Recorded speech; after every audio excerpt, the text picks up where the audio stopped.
اللہ تعالیٰ نے برا وقت گزار دیا اور اللہ تعالیٰ کی مہربانی سے اس نئے الیکشن کے بعد پاکستان کی اور پنجاب کی تقدیر بدل رہی۔ پاکستان میں ترقی کی طرف شروع ہو گئے۔ جو آئی ایم ایف سے پی ٹی آئی حکومت نے معاہدہ کیا تھا وہ واپس نہیں کیا جا سکتا تھا، اس کو نبھایا، مگر لوگوں کو ریلیف دینے کی بھی بات کی۔ پرائم منسٹر شہباز شریف صاحب نے دن رات لگا کے اپنی صحت خراب کر کے انہوں نے پاکستان کو دیوالیہ سے بچایا۔ جو لوگ، جو حکومت تیل کی قیمتیں کم کر گئے تھے تاکہ پاکستان ڈیفالٹ ہو جائے، پاکستان میں کارخانے بند ہو جائیں، بجلی کے کارخانے بند ہو جائیں، ان کو پاکستان سے لگاؤ نہیں تھا، ان کو اپنے ذات اور اقتدار سے لگاؤ تھا۔ شہباز صاحب نے مشکل فیصلہ کر کے نواز شریف صاحب کی قیادت میں انہوں نے پی ڈی ایم کی حکومت کی سربراہی سنبھالی اور آہستہ آہستہ پاکستان کو ترقی کی طرف لے جانا شروع کیا، بلکہ پہلے پاکستان جو گر رہا تھا اس کو سنبھالا۔ 2024 کے الیکشن کے بعد جب حکومت اسلام آباد میں شہباز شریف صاحب کی بنی اور پنجاب میں مریم نواز صاحبہ کی بنی، محترم نواز شریف صاحب کی ہدایت پر جو مشن تھا وہ ایک دفعہ پھر شروع ہوا، جو 2017 میں جس کو پٹری سے اتار دیا گیا تھا۔ اگر ہم نواز شریف صاحب کو 2017 میں ہٹایا نہ جاتا تو آج ہماری تقدیر یہ نہ ہوتی جو ہم جس چیز سے گزرے، مگر اللہ تعالیٰ کی ہر چیز میں بہتری ہوتی ہے۔ وہ لوگ جنہوں نے سازش کی، جو سازش کا حصہ بنے، ان لوگوں کو ہمیشہ کے لیے دفن کرنا تھا، وہ دفن بھی ہو گئے، اور اللہ تعالیٰ کی مہربانی سے پاکستان ایک ٹریک پہ چلنا شروع ہو گیا۔ اور آپ یہ دیکھیں، پاکستان آج فخر سے پوری دنیا کے سامنے کھڑا ہے۔ ہندوستان نے پاکستان کے اوپر الزام لگایا، شہباز شریف صاحب اور اسحاق ڈار صاحب میدان جنگ میں اتر گئے۔ انہوں نے ہر ملک سے بات کی، انہیں بتایا کہ ہندوستان یونائٹڈ نیشن سے تفتیش کرا لے، پاکستان کا کوئی اس میں تعلق نہیں۔ ہم نے نیشنل اسمبلی میں ریزولوشن پاس کی کہ دہشت گردی دنیا کے کسی کونے میں ہو غلط ہے۔ ہم نہیں چاہتے کہ بے قصور لوگوں کو مارا جائے، مگر ہندوستان نے جو ڈرامہ کیا تھا وہ پاکستان الزام ڈال کے بہانے ڈھونڈ رہا تھا۔ اس کو زوم تھا کہ اس کے پاس پیسہ بہت ہے اور اس کے پاس طاقت بہت ہے اور اس کے پاس دنیا کے سب سے اچھے فرینچ جہاز ہیں اور وہ پاکستان کو سبق سکھا سکتا ہے۔ اللہ تعالیٰ کی مہربانی سے شہباز شریف صاحب کی قیادت میں، جنرل عاصم منیر صاحب کی سپہ سالار کی قیادت میں، ہمارے ایئر چیف کی قیادت میں، نیوی چیف کی قیادت میں پاکستان نے منہ توڑ جواب دیا ہندوستان کا، اور اس میں جو پیسے اور اپنی طاقت جو کہ 10 گنا پاکستان سے زیادہ اس کا زوم تھا، ہمارے مسلمان، ہمارے پاکستانی، ہمارے بھائی دوست سب متحد ہو گئے، اکٹھے ہو گئے اور منہ توڑ جواب دے کے آج تک ہندوستان میں یہ ان کو سمجھ نہیں آ رہی کہ ان کے ساتھ کیا ہوا۔ 6 جہاز گرائے گئے، اور یہ خراج تحسین پیش کرتا ہوں شہباز شریف صاحب کی قیادت، نواز شریف صاحب کی ہدایت اور افواج پاکستان کا کردار۔ انہوں نے اپنے سینوں پہ گولیاں کھا کے حولداروں نے اپنے سینوں پہ گولیاں کھا کے انہوں نے پاکستان کو محفوظ رکھا اور پاکستان کو بچایا۔ ہمیں فخر ہے افواج پاکستان پہ اور اس حکومت پہ اور عوام پاکستان پہ جو متحد ہو گئے۔ آج دنیا کے کسی کونے میں جاتے ہیں تو پاکستان کو عزت سے دیکھا جاتا ہے۔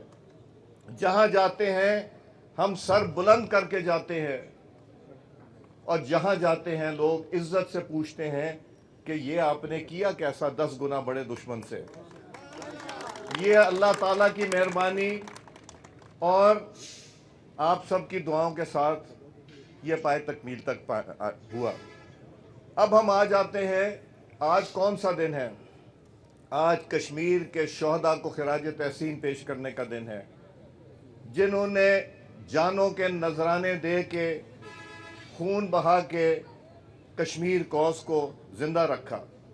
وہ کوز جو پچھلی پی ٹی آئی کی حکومت کہتی تھی جمعے والے دن نماز پڑھنے کے بعد 5 منٹ آپ باہر کھڑے ہو جائیں، یہ احتجاج ہے۔ جب انہوں نے مودی حکومت کو کھلی چھٹی دے دی اور انہوں نے 370 لگا کے کشمیر کے اوپر قبضہ کر لیا، تو 3-5 منٹ مساجد کے سامنے کھڑے ہو کے یہ کوئی حل نہیں تھا۔ حل کیا تھا کہ اس جنگ کے بعد پاکستان نے دنیا میں کشمیر کے ایشو کو پھر سے اجاگر کر دیا۔ پاکستان آج ہر ملک جو ہے وہ کشمیر کی بات کرتا ہے۔ میں آذربائیجان گیا، انہوں نے کہا کشمیر پاکستان کا حق ہے۔ ترکی گیا، انہوں نے کہا پاکستان کا حق ہے۔ سعودی عربیہ گیا، انہوں نے کہا کہ پاکستان کا حق ہے۔ اور آج جو پی ٹی آئی گورنمنٹ نے جو کیس کو دفن کر دیا تھا، وہ آج پھر آپ کی جنگ کی فتح کے بعد اجاگر ہے۔ مگر پاکستان امن چاہتا ہے، پاکستان لڑائی نہیں چاہتا۔ پاکستان چاہتا ہے تاکہ ترقی ہو، امن ہو، کوئی جانے نہ کسی کی جائیں۔ مگر اگر پانی روکیں گے تو آپ کیا توقع رکھتے ہیں کہ پانی روکنے سے پاکستان خاموش رہے گا؟ یہ ہندوستان کی غلط فہمی ہے۔ یہ پانی روکنا جنگ کا اعلان کرنے کے برابر ہے۔ انشاءاللہ یہ بھی ذمہ داری یہ حکومت اور افواج پاکستان اپنے اوپر لیں گے۔ ہم ہر دروازہ کھٹکھٹائیں گے اور اگر ضرورت پڑی تو منہ توڑ جواب دیں گے انشاءاللہ۔ میں آپ لوگوں کو مبارکباد دیتا ہوں۔ قائد محترم نواز شریف صاحب کی قیادت میں، شہباز شریف صاحب کی قیادت میں اور مریم نواز صاحبہ کا خصوصی چیف منسٹر صاحبہ کا اس حلقے کے اوپر فنڈ کی فراہمی کرنا، یہ کبھی پاکستان کی تاریخ میں نہیں ہوا ہوگا کہ جتنے پیسے صرف لکھوں ڈیر کو مل گئے ہیں کہ وہ ایک حلقے کو ملے۔ اب یہاں واسا سے کاشف صاحب موجود ہیں، کوئی سوال ہوگا یہ جواب دینے کو تیار ہیں۔ یہاں اسسٹنٹ کمشنر صاحب ہیں، جو اسسٹنٹ کمشنر صاحب کا کام نہیں کہ وہ جائیں، مگر وہ کہتے ہیں کہ جی یہ میرا حلقہ ہے، میں یہاں اسسٹنٹ کمشنر ہوں۔ جتنے دن میں یہاں اسسٹنٹ کمشنر ہوں، میری کوشش ہوگی کہ یہاں کے لوگوں کے لیے آسانیاں پیدا کرے آپ لوگوں کے ساتھ مل کے۔ تو عامر بٹ صاحب، آپ یہاں تشریف رکھ دیں۔ میں ان کے سامنے جو باتیں کروں گا یہ ہاتھ کھڑا کر کے کہیں گے یہ صحیح کر رہے ہیں۔ پہلے تو ہمارا لکھوں ڈیر، شریف پورہ، یہ یو سی اور واگا ٹاؤن میں جو آتے ہیں، اس میں پائپ جو ڈل رہے ہیں یہ مین بڑے پائپ پہلے ڈل رہے ہیں۔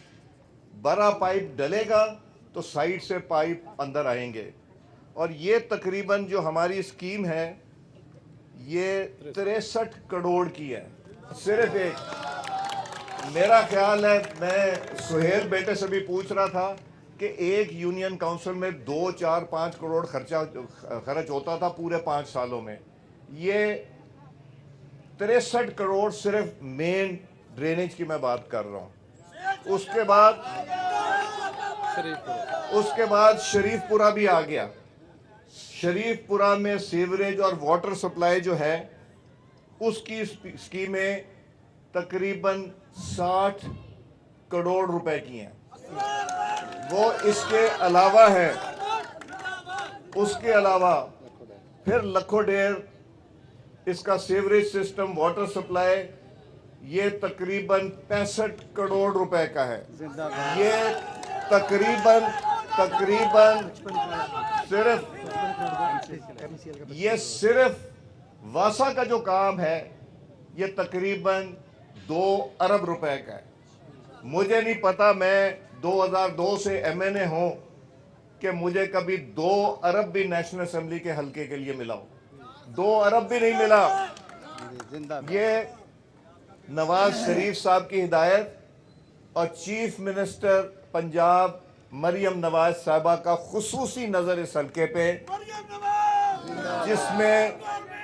جس میں مریم نواز صاحبہ نے کہا کہ اس علاقے کی، اس نیشنل اسمبلی کے علاقے کی وہی حالت کرنی چاہیے جو ماڈل ٹاؤن گلبرگ یا ڈیفنس ہو.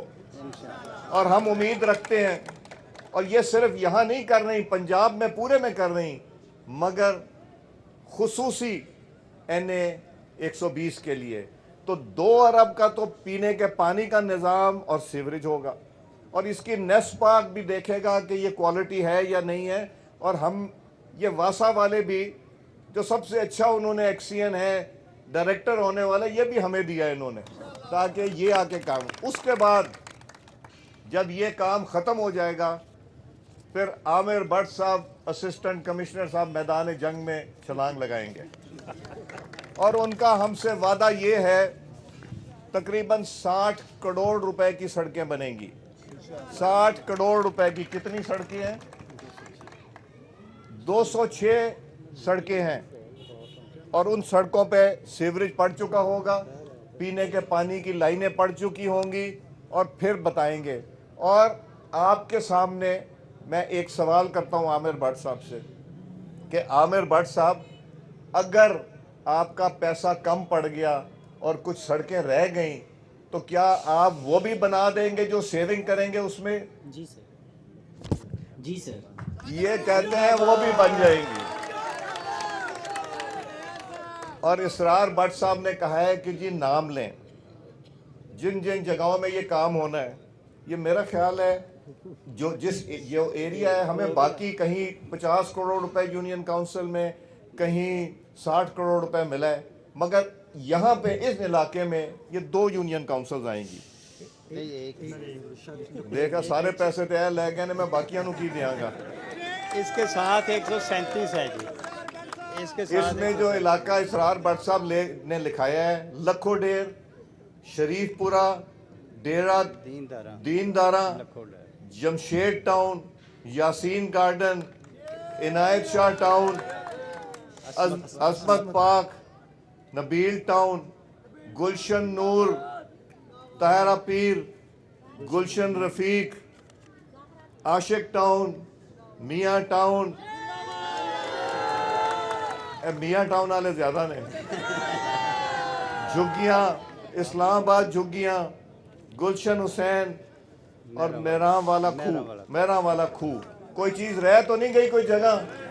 اگر رہ گئی تو اسرار بٹ صاحب اس کے ذمہ دار ہیں، اور پھر واسا میں ذمہ دار ہے، اور پھر یہ سہیل بٹ اور میں نہیں. یہ ہم اللہ تعالیٰ کا جتنا شکر ادا کریں. یہ میرا خیال ہے کتنی دیر میں ختم ہوگا یہ سارا؟ سر اس کو تقریباً 8 months. یہ کوشش ہے 1 سال کے اندر یہ ہو جائے. 1 سال کی تکلیف ہے، مگر انشاءاللہ اگلے آنے والے نسلوں کے لیے آسانی. جیسے ہی وہ ختم ہوگا تو عامر بٹ صاحب توپیں لے کے یہاں آ جائیں گے، اور اسسٹنٹ کمشنر صاحب کوالٹی کا کام کرائیں گے انشاءاللہ. وہ کام ہوگا جو کم از کم ہم لوگوں کی زندگیوں میں خراب نہیں ہوگا. اس کی حفاظت کرنا آپ کا کام، اس میں چھید نہ کرنے دیں. جس نے اپنے کنیکشن لینے ہیں، ڈالنے ہیں، اس وقت کرا لیں. جب یہ ختم ہو گیا اس کے بعد سڑک مت توڑیے گا. آپ سڑک ایک جگہ سے کھودیں گے، وہ ہو جائے گا. اپنے گھروں کو کنیکشن دینے ہیں، یہ وقت ہے کرانے کا.